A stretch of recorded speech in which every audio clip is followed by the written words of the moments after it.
All right, all right. I am Pops and the Penguin. hmm hmm How could a Batman guy not talk about this stuff? So we got our first Nice. trailer. Wow, thank you, Restream, who plays right away. Wasn't quite ready for you to be doing that. You're gonna get me in trouble. Already have a hard enough time with their copyright flag and everything this week. Oh my gosh. I'm on my fourth Batman animated series edit for Saturday. Oh, okay. So I'm gonna put this up right away.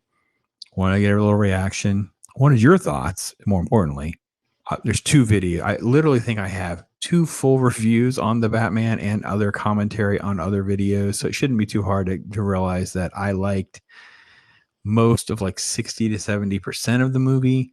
I liked the Penguin. I thought the interpretation was fine. I like and can save the Batman if we treat it as a inexperienced young Batman who has to learn from all of that, and a young proto Penguin who's going to need to become this crime boss that Batman just can't get right. And I have to admit I'm conflicted because I hate making these sympathetic villain stories. Like that's not my thing either. But here we are. I wasn't particularly real thrilled with sort of like some of the look of it all. Like it's just, that kind of over orange saturation and stuff. Um, I don't know what you guys think about his voice. This is one of those moments. You can hear Colin Farrell in there with like a Godfather take on it.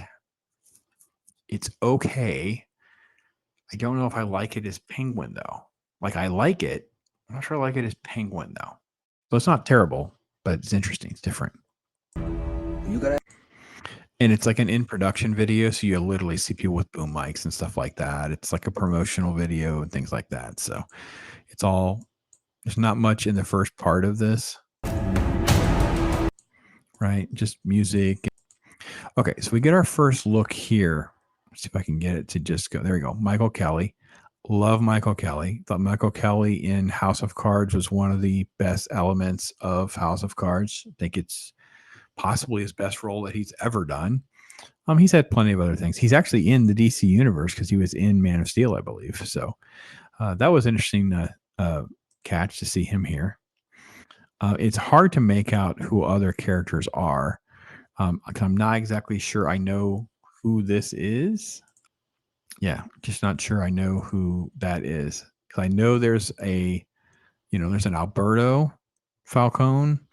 I know Clancy Brown is Maroni, but I do not know who she is. So, all right, because she's tortured and gonna have him gutted or whatever. A FEMA shot. None of this matters that much. I don't have too much of a taken. And there's no context for this kind of stuff. Things like that. Him actually killing people. Now, this is our shot here. We get a good shot of Kristen Milioti. She's going to play Sophia Falcone. And it's almost played up with like love interest stuff, which I don't like at all. But I don't mind her. I thought she was fine. She's got all sorts of little minor roles, like all sorts of things. I know she had a Black Mirror episode I liked. She was in that. But she was also like in Fargo, and so she's okay. I like Kristen Milioti. She's all right. Yeah, I don't think we get a shot of Alberto. I think we just get, because we get a little bit of this of them being close or whatever. Oh, right. So we get this shot. Let's do sound. If you step out of the lane. You're in the back of a trunk. I warn you. Yeah, the little toady guy here. the goddamn fish. This guy, real young guy, Renzi. His name is Renzi. He was in Runaways. I remember him from Runaways. So he's in this. So not, again, not horrible casting or anything like that. They're not like complete. I've never heard of any of these people kind of people. So that's not, yeah. So then we just get, just kind of a general feel for what the show could or couldn't be. The logo, the way it all matches, it's all the Batman Elseworld universe. I don't know. Do you guys cool with this or not? I don't know. So here's my thing. I actually, I think I've said it before. I think expanding Penguin and developing Penguin's fine. My problem is I don't want to be carried about. I hate all this villain sympathy stuff instead of developing and focusing my energy on making really good hero arcs. I will say that Matt Reeves didn't disappoint me as much as he disappointed other people, because I felt as though he was trying to do a he called it year 2 Batman, but Batman was so inept. He almost is like a year 1 Batman. But if I were writing the sequel, I'd be like, he's traumatized by his failures.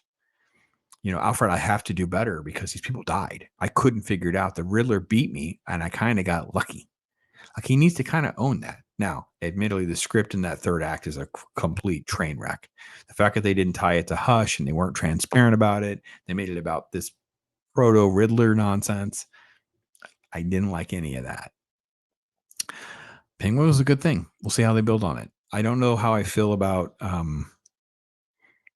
like, what are we doing? He's the villain. So are we going to have an antagonist to the Penguin? Or is it just, Falcones and Maronis and Penguin? That's what we're going to be doing. I don't want them to all go away. I don't like them using so many characters from Long Halloween and not having a Batman in it, but maybe they go for a Long Halloween. I doubt that would ever happen. That's like a fantasy, right? Because the Long Halloween animated adaptation is pretty darn good, actually. It's one of my favorites. So, anyway, that's my thought. Real short, to the point. What are your thoughts? Tell me what you guys think. I'm Pops.